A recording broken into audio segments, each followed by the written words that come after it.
everyone, welcome back to the vast and ominous comic vault. I am Captain Logan. And I'm Eric. And Eric is just rereading over Ultimate Spider-Man Volume 11.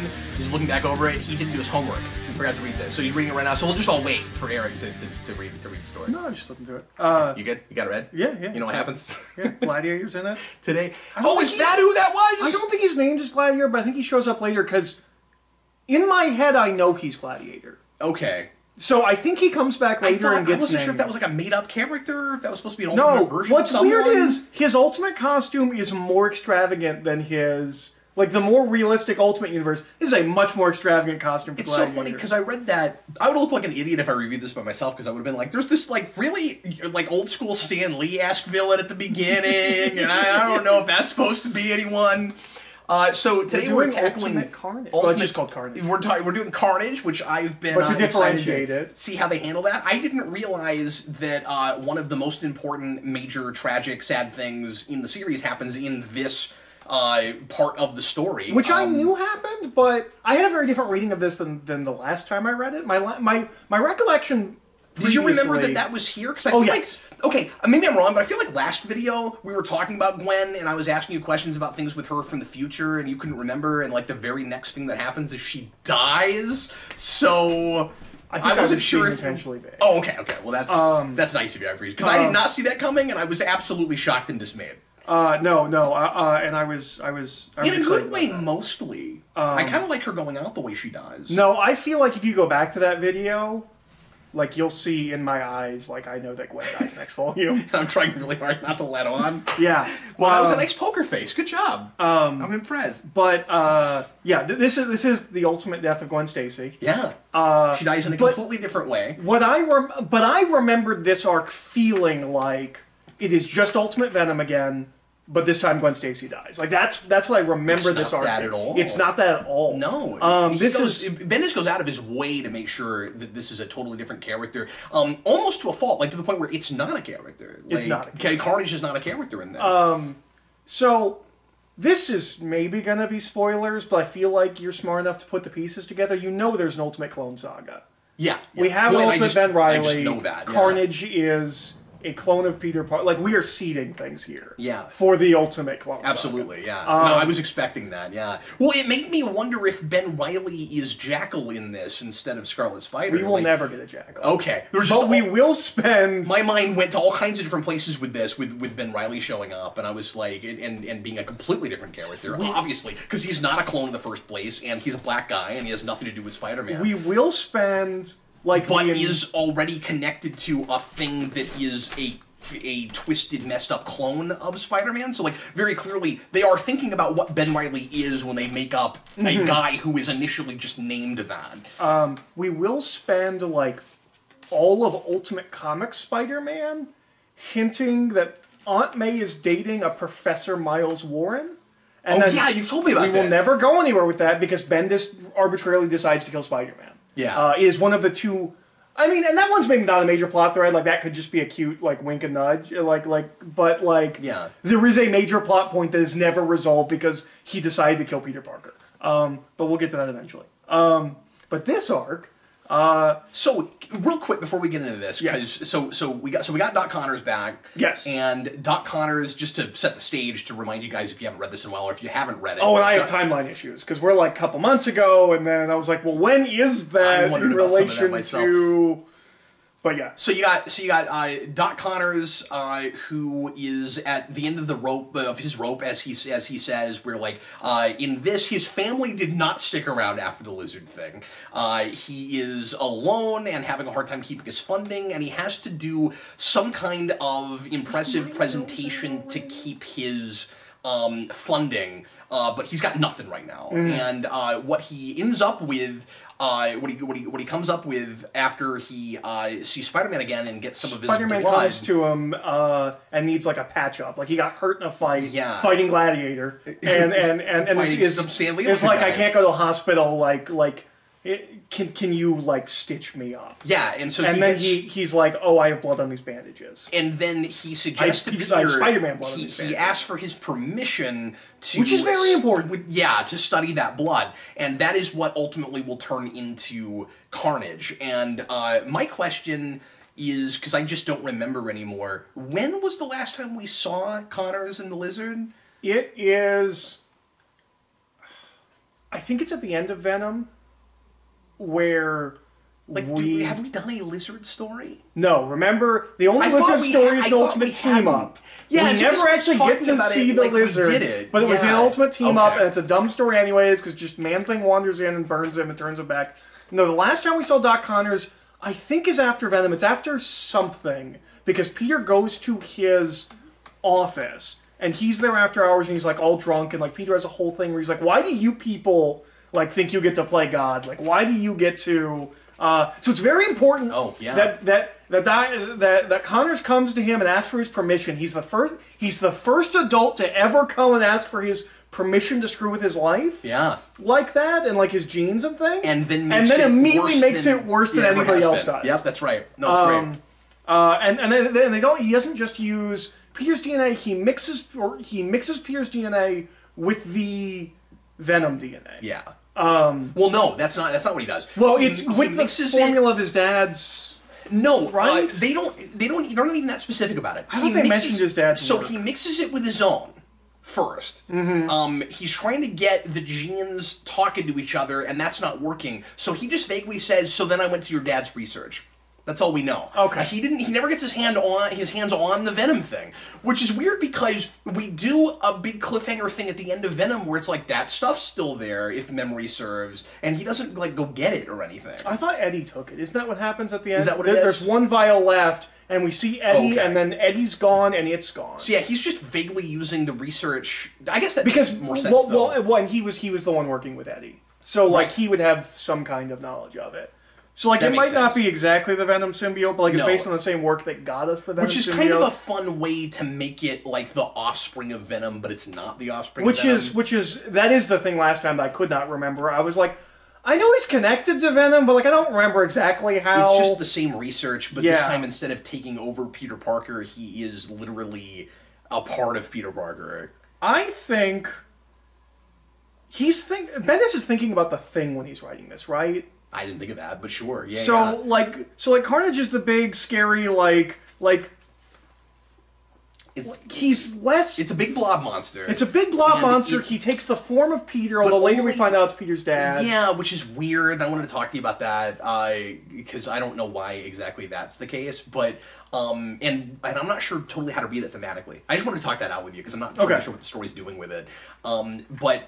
I wouldn't have thought of the Thing because it doesn't pretend to be other people and convince them that it is, right? Like, it's a shapeshifter, but it doesn't actually, like, it's basically a fetus. Like, it's not able to pretend to be someone for any amount of time. It just, like, it keeps looking like Peter in the face, and then, like you said, it turns out to be his dad. And it does actually fully transform into a human form, but it's not like it walks around that way and anybody buys that it's human. Bendis does this thing, and it's a Bendis thing, and it almost never works, where he ends a story on a cliffhanger, and then the next issue...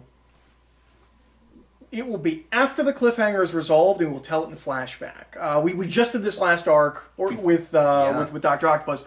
Most famously, the final issue of Secret Invasion is told after the fact. I don't know if you know that. I don't. If you read Secret Invasion, it is a linear story, and the final issue jumps ahead and retroactively tells the event. It is a huge mistake. Well, remember, we had a minor... we had an issue with a minor example of this in his Daredevil. Yeah, well... Where, like, a couple of issues apart from each other, we go back to a scene, and it's not real well handled. That was the... Yeah, that's the... Do you remember that with Typhoid Mary? Yeah. Yeah, where we just tell the story from her perspective, but not really. We reviewed, like, the first third of that, never got back to it. Like half. Because we stopped halfway through Volume 2, so we were, like, exactly halfway through that that's right, okay. Cool. But what I thought this was giving us was... You don't know if it's Peter or not. Oh. But then it immediately tells you that it's Peter. Well, okay. You mean if it looks like Peter or if it actually is him? Yes, because the last time we see it, we take his form. We don't know in this moment whether it can speak, like now, like it's taken human form, like maybe it's developed language, like we don't know. Yeah. And I guess I guess what you could do... I guess I kept assuming that it would be exactly what it turned out to be, that it just, like, doesn't have language and it's kind of just this big blob monster, because we were, like, 8 or 10 pages away from the end at that point. Like, there wasn't any time to do anything with it. What I think maybe is what he's doing with this is he is trying to create the question that we did with the original Clone Saga, well, with the second Clone Saga, where Peter beats the clone and throws him down a smoke chute. Which, by the way, didn't mention that in Venom, but, like, yes, of course, we're recontextualizing, and I want to talk about recontextualizing imagery in this arc a lot, but at the end of the original Clone Saga, Peter takes the clone body and throws it down the smoke chute. And then when the second Clone Saga happens in the 90s, they go, what if the clone that got thrown down the chute was actually the real Peter Parker, and Peter, or just what if the clone survived? Right. Maybe we're supposed to be asking that question because we don't see the events, we're only told them. Maybe we're supposed to think maybe this is Carnage pretending to be Peter, and, like, maybe, right? Like, that's the only thing I can think you get from this is maybe this isn't Peter Parker. And we'll find out later that this is actually, we've actually been following Carnage for a while. But you mean only in that scene, right? Because, like, by the end, it's pretty clear that that can't be what's happening. Especially because of the whole he turns into his dad thing, and I don't know what the point of that is. But that's all being told by Peter? Yeah, but then the art makes it really clear that it's not him. But this is all flashback. No, and he looks like that's Peter true. Here. I'm saying. Oh, so you're saying it's supposed to be an unreliable narrator? Or that's the only way I can see thinking, doing this, telling this way works. Is we are supposed to leave this story. Maybe. Okay. We're supposed to leave this story and go, maybe the clone is walking around and we don't know where Peter is. That's the only thing I can think of. And I'm not saying you're supposed to read it that way, but it's the only thing I can think of for why you would do it this way. You're saying, I didn't even think of this. So you're saying, maybe it's just because I've seen Bendis kind of do this kind of thing before. I didn't read it all into the structure of it, of, like, why are we learning about this from him just telling Mary Jane about it? But, so you're suggesting... And Doc Connors. That, so you're suggesting we can't trust it because it happened off panel and now we're just being told about it, and that flashback is memory flashback. We're not like it's done with like a red tint, which suggests that maybe it is Carnage's memories. Okay, but now that's not what it is. That's not what it is. But I'm saying, maybe that's why we do it like that. Looking forward, and I've not read past this, but you're telling me that's of course not what it is. So looking past this. Retroactively, you have to be saying, okay, so there really was no good reason to do it that way. No, there's no good reason to do it that way. But I never know how much Bendis actually has planned ahead. Yeah, I didn't look at that as a mystery at all. Like, I think it maybe could be. But let me ask you this question then. If it's, I mean, this is kind of a silly discussion because we know this is not what it is. But if he's trying to like throw a red herring in there and throw us off the trail, then what about the vial at the end with Ben Reilly? Just that there's more, I guess. Because I mean, that's it. Also, then, that's how Venom ends as well. Right, but then how long are we supposed to be wondering? I don't know. Was Carnage? I think it's Peter possible Parker? That he just left it ambiguous and was like, maybe I'll play with that later. Well, I'll tell you, I looked at this twice, and I at no point had that thought. Okay. So I don't know if that worked on anybody. Okay.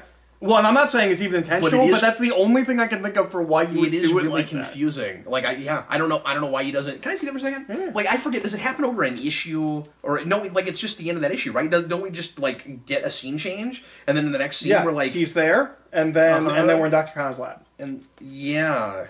And then you're like, oh, it's over. He's just describing... Oh, he is talking to Doc Connors, and then he's just describing... Yeah, why don't we just see this all in scene? In the first place? I don't understand that.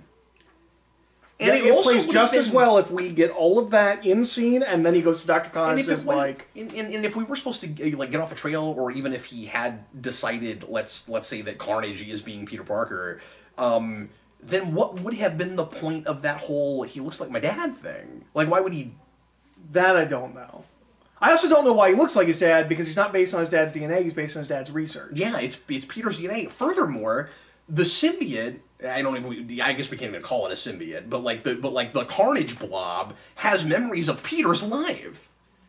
Yes. Like it is a part of Peter. Yes. And also the dad thing throws a thematic wrench into things, I think, unless I'm just not getting what Bendis is getting at with that, because ultimately, the whole point of this is, besides killing off Gwen Stacy in a new way, is also getting to Spider-Man No More in a new way. And it has to be indirectly Spider-Man killed Gwen Stacy for me to buy that at the end Peter Parker would decide to stop putting the costume on. Because I 100% buy that. When we get to the end of this and he goes, I'm not going to be Spider-Man anymore. Yeah, it keeps going bad. It keeps going real bad. This is a really good way to get us there. Well, and because literally Spider-Man killed her. Like, kind of, right? Like it's... Which is also interesting because Spider-Man killed her dad, but in a different way. Yes. And it's not... Yeah, I didn't even think of that. It's not... Peter Parker's DNA. It's Peter Parker and Spider-Man's DNA. It's important that he has to be Spider-Man, not only for Carnage to exist the way it does, because it's got to have his mutated DNA. It's got to have his irradiated spider DNA, but it also is Spider-Man in the sense that none of this would have happened if he didn't become Spider-Man in the first place. Well, and this specifically, he told Dr. Connors yes. Like, it is on him. Yeah.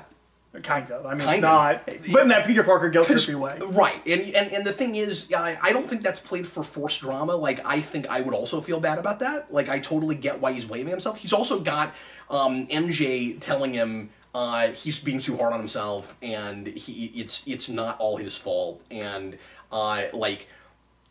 You understand why he's thinking about it the way he's thinking about it, but he also is taking it too far and ultimately shouldn't blame himself going all the way to the furthest extent, because Connors did do stuff with his DNA that he didn't consent to and that he wouldn't have wanted to happen. And he they made a weird demon fetus thing. Yeah, I mean, he was doing the playing God thing once again, and you can say, well, Peter's an idiot because he gave that to the guy who turned himself into the lizard, but I like... in that scene where they're at the diner and he's explaining what he wants to do with his blood, I like that Peter says, well, look, you screwed up and you made yourself a giant scary lizard creature, but there is clearly some merit to your research. Like, I'm still very interested in the research you were doing. We just have to... We just can't cut corners. We have to be responsible. I also like that Doc Connors throws that word in his face. I like that he says, like, that's the thing that turns him around and gets him to decide to do it. He says responsible, and Peter's like, well, you said the magic word, you got me. Well, and he's also an adult, and like, yeah, like sure. Ultimate Spider-Man plays a lot with the cynical versus naivete of teenagers. Yeah, where it's like, I don't trust adults. But adults know what they're talking about. Yeah. But I want to be able to trust adults. Yeah. Because who else is going to help me get through this crazy? Well, who else knows what's going on? And, yeah. Like while I'm trying to find myself, and and Doc Connors is kind of preying on that, and I think intentionally. Maybe he's not, but I think maybe. I'm not sure. I read this a week ago. I think this is a cool way. Yeah. I'm not sure. I had that thought. I'm not sure if he's being manipulative in that moment or not. I think Bendis is vague about that, and I think he's too vague about that. I will say that. Because he's written. I'm going to say it this way. This is still Bagley, right? Yes, of course. I think Bendis is potentially writing that scene as he's maybe being a little bit more ambiguous. He's maybe saying the right things to get Peter to do what he wants to some degree. And I think maybe if that is the point, Bagley's not picking up on it because he is not drawing him that way. No, I mean he's drawing him very sincere. Yes. Although he's in shadow a lot. But especially those last couple panels, no, like I think he's looking real But sincere. he's always in shadow. Well, and maybe there's a point to that too. I don't know, but that's all reading. You have to read into that. I'm not sure. Absolutely. And Ultimate Punisher's Punisher's in there. I I don't know who that is. Ultimate somebody. Is it Boomerang? Who is that? I don't remember that. I wasn't sure who that guy was, yeah. That's just whoever Punisher was fighting, that guy in purple. Okay. And we don't get a name for him. He just says he's that guy in purple. No, he's Boomerang. He's got boomerangs. Oh, okay, yeah. Yeah. Anyways, do you want to talk about Gwen's death? Yeah, absolutely. So Gwen's dead. So the first thing I want to mention about Gwen's death is... That's not called Death of Gwen Stacy? Which is nice. Yes. And I don't know if fans knew it was coming when it came out. I don't think so. I would assume they didn't. It's a gut punch, man. I didn't see it coming. And I should have. Now, I was getting suspicious. I didn't think they were going to kill her off right then. Mm-hmm. She dies way faster than I thought she would. But the question in letters pages from people going all the way up is, when are you killing Gwen Stacy, or are you killing Gwen Stacy? Mm-hmm. And remember, we have already done the bridge with Mary Jane. Which is what I was about to mention. So I start to get suspicious that we're building to an eventual death of Gwen Stacy. I'm not saying I called it here. I didn't. Mm-hmm. But I'm getting suspicious that we're building to it, because the last conversation she has before she dies is with Mary Jane, who just so in the mall, yep, who just so happens to bring up that time she almost died on the bridge. Mm-hmm. That's really important. He is foreshadowing that. He is setting that up. I'm gonna mention the way Mary Jane almost died, which was just like the way Gwen Stacy actually died in 616, and then kill her off 10 pages later. It's kind of brilliant. Mm-hmm. So, I want to talk about Re-Contextualization, which is a thing we haven't talked about much. And what I think is really cool about Ultimate Spider-Man... Specific images or costumes? I mean Spider-Man. Okay. I mean, this is an era before widespread movies, before widespread internet. Wikipedia doesn't exist when this book is coming out, I don't believe. Wikipedia is like 05, 06? No, it's earlier than that. I thought it was later than I think it's earlier than that. Okay. It's still... We're not. At least I think it is. We're not in the world we are now. No, we're not. Where there are 50 useless comic book channels that are just explaining to you stories that you could read yourself, and like every single major image in comic books has been like just ground into the ground. Yeah, 01. Wikipedia is 2 or 3 years old by that point. Okay. But like every single like at this point. Right now in 2020, like everything's been ground in the ground. But when Ultimate Spider-Man's coming out, we're not doing that yet. And like go read Spider-Man comics for like the first 30 years of its lifespan. We didn't just keep doing Gwen Stacy. We didn't just keep doing... No, we did do a lot of, in the 90s and forward, a lot of iconic, classic, memorable... cover poses. Oh yes, and panels and things. I'm not saying we didn't call back. We didn't keep rehashing all the same stories. But we also one of the reasons that that Clone Saga got such a bad rap, because not only did it do that, but then it just went on for a million years. But we also didn't. We didn't do the panel thing as much as we do now. Like everything wasn't a callback to something. Right. Ultimate Spider-Man is taking all of these things that you only know if you're a Spider-Man fan. Yeah. And it plays on both levels. So, like, we did the Death of Gwen Stacy thing. I don't think the Death of Gwen Stacy, at least for my generation, your generation, was not a huge moment that we all knew about, because we all grew up with him married to Mary Jane. Yeah. I didn't know Gwen Stacy existed until... the DVD for Spider-Man the movie. There's a special feature on the loves of Peter Parker's life. That may be where I found out about it too, or maybe I'd heard about it but I didn't know anything about it, because no, you're absolutely right about that. Because a lot of my generation, our first major exposure to Spider-Man was the Fox show, and Gwen Stacy's not in that show. No, she's not mentioned, and it's all about I mean, we have Liz Cullen in that, and we don't have. Right? No, it's Deb Whitman. Deb Whitman, that's right. We've had this conversation. Gwen Stacy is in the final episode, the two-parter. In the alternate universe, she's married. That's right. But so what Ultimate is doing, we haven't talked about this a lot, but there was something that like really hit me with this volume specifically, because we do a bunch of it. Is it's playing on two levels. So like when Mary Jane, when we do the thing with Mary Jane and the Green Goblin.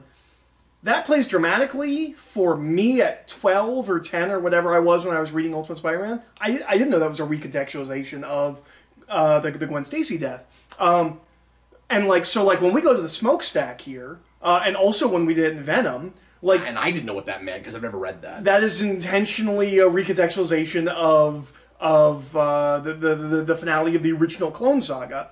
And so, like, we're doing a bunch of stuff, and so, and we're doing Gwen Stacy, and I think it's really interesting how ultimate, you can tell that Bendis does know his Spider-Man. Yeah.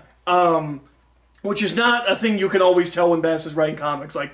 And it's not super pandery, it's not in your face about it. No! And if it was coming out today, it might feel more that way.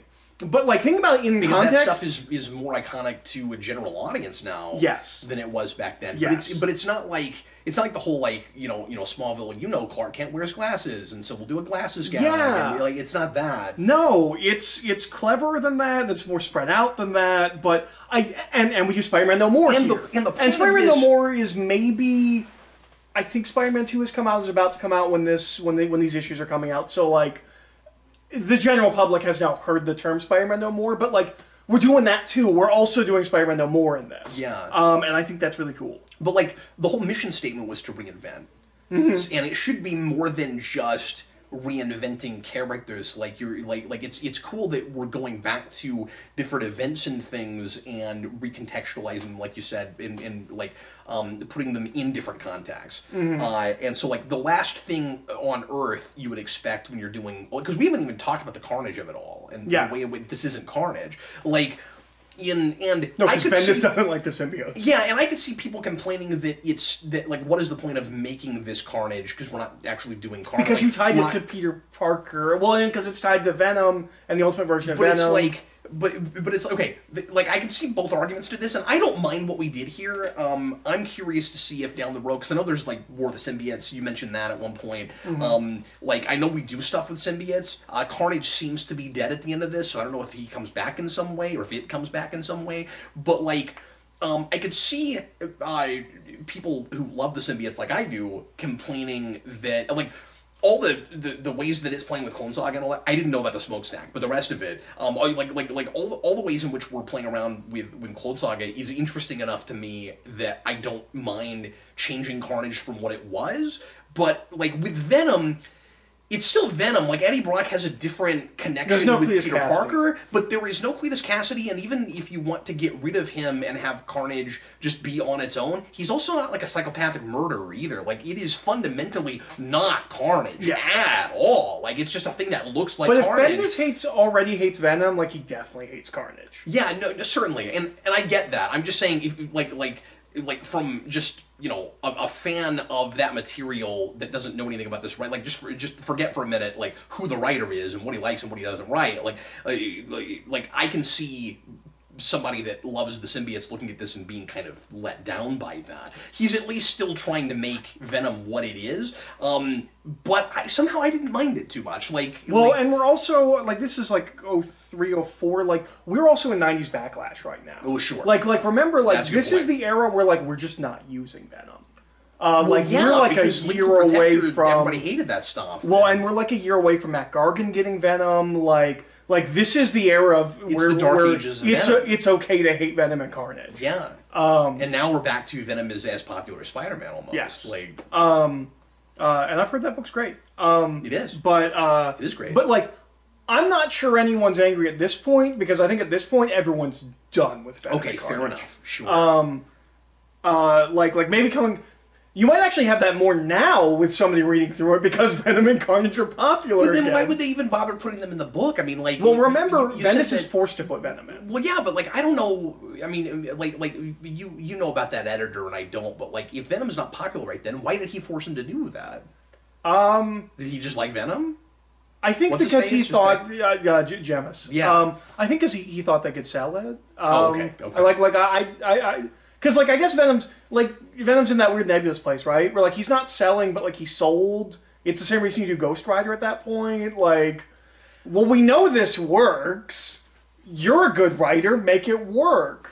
I like ultimately the title of it and how that works thematically almost more than I like the way the character is used. Because, like, it's not a character now. So we make it... you can't say force of nature, but almost a force of like anti-nature, where like it's a thing that shouldn't exist, and it's like it's a twisted version of Peter Parker and of Spider-Man all at the same time. So it's an abomination. It's Carnage on a personal level. Like, yeah, he's wreaking havoc and he's killing other people that aren't connected to Peter, but like he's wrecking Peter's life. Like, it's Carnage on more of a personal level. Oh, and I like that a lot. And I love that Peter comes back, and I believe when Peter first gets there, I am pretty sure I didn't go look. I'm pretty sure this is the same panel as when Uncle Ben died. I think this is a recreation of like that's interesting. Issue 6. It looks familiar. Yeah, I think this at least echoes when he comes back and Uncle Ben's dead. You know what I think is one of the most messed up things in this? Oh, and this introduces Jean DeWolf, who will be important. I have heard of her before. Yeah, she was a major Spider-Man character in the 70s. She was like his cop friend. Yeah. I think they had a romance thing, and then like Peter David kills her, and Death of Jean DeWolf is a major story. Oh, okay. So this is the introduction. We always kill off major cops. If there's a cop in Spider-Man, they're going to die. So kind of like a Dan Turpin kind of thing. Yeah.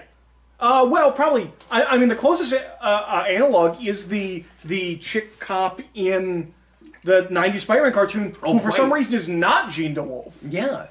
She's just an original character, but yeah, that's kind of closer. She's the cop Spider-Man works with. And I like that character in that show. Yeah. I don't remember what her name is, but yeah. So Jean DeWolf is introduced here. That's also important. She will be important later. But yeah, I think the most messed up thing in this is that the last thing Gwen Stacy sees before she dies is Peter's face. Yep. Man, that whole thing is heartbreaking. Which, so I love Bagley. I think it is hard to tell what you are looking at in that panel. I think so too. Do you immediately know it's Peter? Because I don't, like... When I first read this, I thought it was becoming her. I thought it was copying her. I needed and it wasn't until later that I didn't get it until I knew that he turns into Peter. And then it's awkward because then it's supposed to be his dad or whatever. Yeah. But anyway. Yeah. But yeah. So how do you feel about the fact that Peter and Gwen never have a romantic thing at all in this before she dies? It played naturally. Like you never questioned it really while it was happening. No, but it makes you... I had a split-second reaction where I thought, I wonder if we killed her too early. Mm-hmm. But then, could this ever have been a real love triangle, whether it was a good one or not, and should it have been because the stuff with her and Mary Jane is so strong, and like Peter... And again, some fans love... Just like on the face of it, like there are purists who always want Peter Parker to be with Gwen Stacy, and they don't like Mary Jane. So I'm sure some people just reading this, yeah, I'm sure some people just reading this didn't care for the whole like kind of soulmate of it all with Mary Jane. But like that's how we're rewriting it, and in the modern era at this time. That's the way you do that. Like it makes a lot. And it's also who he's with in the '90s cartoons, who he's with in the movie. And he's married at this point. Yeah, in 616. Yeah, everything is reinforcing that these two are meant to be together. Yeah, so that's what you do in Ultimate. Yeah. So, like, I really like the whole he never looked at me that way thing with Gwen Stacy, where like when he was he was with you the whole time, or like they had that period where they were sort of broken up, but he still only cared about Mary Jane, and like I like that whole thing she goes into where she's like he never looked at me like that, like even most guys will look at your butt, he didn't even do that, and like I liked all that. I thought it was really sweet, and then of course we have to kill her off right then. The only thing I wondered about with it is if it reads. It does read naturally and organically for the story, but I'm thinking, like, this character would not be in this book if it weren't for the fact that they had a romance in 616. Yes. But I don't know if that's a problem. One of the things that I both like and don't like about it is, and Bendis likes to do this, you can often tell when someone's going to die because things, like, start to work out. Like, did you read The Death of Peter Parker? Or The Death of Spider-Man? It's been a long time. The issue before Death of Spider-Man, like, everything gets perfect. Like J. Jonah Jameson shows up and he's like, I'm gonna give you a scholarship, and like everything works out perfect. This has that in microcosm. Next issue, Death of Spider-Man. Yes, and this has that. But I like it because it doesn't feel cheap. It feels like it adds to the tragedy. It is. She is finally becoming friends with Mary Jane, and that's becoming less awkward. And like the three of them, like last trade ended with the three of them on the bed. Like they are coming together as a unit, and then she will be ripped away from them just as it's happening. It's just really good drama. It's that simple. I like that in the moment where it's funny that you mentioned Jameson, because like in the moment before he finds out what happened to Gwen Stacy, he looks at a newspaper and his taking down of the Punisher is actually like written correctly and like happened the way that it really happened. He's like, oh cool, Jameson's not the one under the bus this time, and it looks like it is again in microcosm that thing where it's like things are looking up for Peter Parker. My whole life is going great, and every time that happens, the other shoe's gonna drop. What I like about it is we already know she's dead at that point, and so we're just waiting for him to find out about it. Yeah, you're in on the joke at that point. Yeah. Is there anything else major you want to talk about before we get to 65? I don't... Which is like an epilogue issue? Yeah. I don't think so. I also like that he didn't forget that Gwen Stacy has a mom that abandoned her. That would be a really easy plot point to forget. It would, and that whole thing was also really messed up and sad. I like that a lot. I like Aunt May freaking out. Yeah. The way she dies, because it's just really, really believable and natural. And this is another really good natural dialogue issue. I always love Aunt May tearing into people. Or section for Bendis.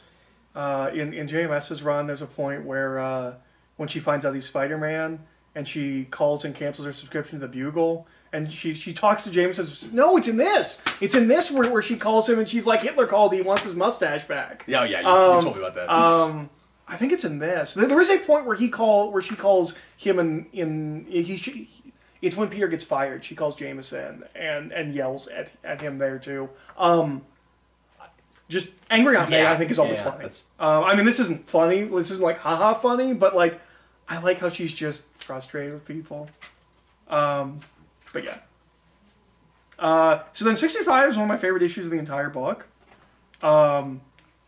I love his speech about Flash Thompson. Yeah. And I also believe he wouldn't have said that had Gwen not died. Like he's just in an agitated place, but I love his speech about Flash Thompson. So they're all in detention. They also all just leave detention, which I think is amusing. And I like that it's not Peter that got them into detention. No, it's Mary Jane. It's Mary Jane. Yeah, she gets in a fist fight with Flash Thompson. I think she gets him with her book over him. Yeah, but like they get in a physical altercation. Yeah, she does. She hits him in the head with the book. Yeah, and she like elbows a teacher. But that's on accident, isn't it? No, I know. But just in the middle of that fight, like that's what gets them in detention. Is like this teacher's trying to stop it. And Flash makes a joke about Gwen being dead. Yeah, and so about how Peter should have been there. Like she's importantly she's going into to Peter's rescue. Yeah. And so they're all in detention, and we find out that Flash was into Gwen Stacy, and that's what for like issues and issues and issues he's been coming up to Peter and being like, "Hey, I have to tell you something," and Peter's like, "Buzz off." And then he didn't get a chance to do that. So this is a defense mechanism because he's also grieving. Yeah, and he's like, "Screw you guys," and he leaves, and then Kong, who we haven't seen much of lately, but Kong is... he did some stuff in Hollywood. He gets to be in the movie. He gets to be in the movie. He gets the line. Look up the sky, it's Spider-Man. Which is great, yeah. But Kong has this whole thing where like, look, he's... You think that guy in Batman Forever was going around telling all his friends, like, I'm gonna be that guy that goes, Batman! Probably. Kong says, look, Flash isn't a bad guy. Yeah. And Peter's like, no, he is. Yeah. And he's going to stay a bad guy because you keep saying he's not a bad guy and you are reinforcing that he gets to live like this. And he's going to grow up and he's going to be a bad man. Yeah, and it's people like this that have ruined the country. And he, like, compares him to Green Goblin and stuff, basically. Yeah. No, I love that speech. I think this issue is super cathartic. And I love the way he... Yeah, and not in a self-indulgent way either. No. But, like, I love the way he breaks down the difference between him and Kong, too. Because Kong says, well, am I like that? and he's like, no, you're 10 times the man he is, but you're reinforcing it. Like, you're... And he's only friends with you because you make him feel better about himself. Yeah, and you shouldn't be friends with him. But Peter and MJ both need this issue, and I think it's a really good... Also, next trade, there's going to be, like, neck-inducing tonal whiplash. So it's very good that this issue is here, because we are going to immediately go to Wacky Town. Oh, really? Yes. Weird. I wouldn't have done that right after this, because I like doing this right after Hollywood. You don't go to Goofy... Happyville right after this. No. Okay. It's gonna get weird, like, immediately. Is it bad weird, or is it just I wouldn't have done that Wolverine and Spider-Man switch bodies. Well, you shouldn't have told me That's that. the immediate next storyline after Gwen Stacy dies. Okay, look forward to that, folks. And it opens with an apology where Bendis says, like, look, I didn't want to do this. This is a dumb idea, but my editors told me I have to, so here it is. Weird. That follows the death of Gwen Stacy. That's nuts. It's dumb. I like thematically what that issue is doing with there being in detention, and that is kind of a symbol for where Peter is in his life right now. Detention is played as almost like kind of a not self-imposed, but kind of a purgatory, where he's blaming himself for things that he's not fully responsible for, but that he's indirectly responsible for, and that's what the detention is. He he didn't actually really do anything that got them there, but if it wasn't for him being Spider-Man, just like with anything else, they wouldn't be there.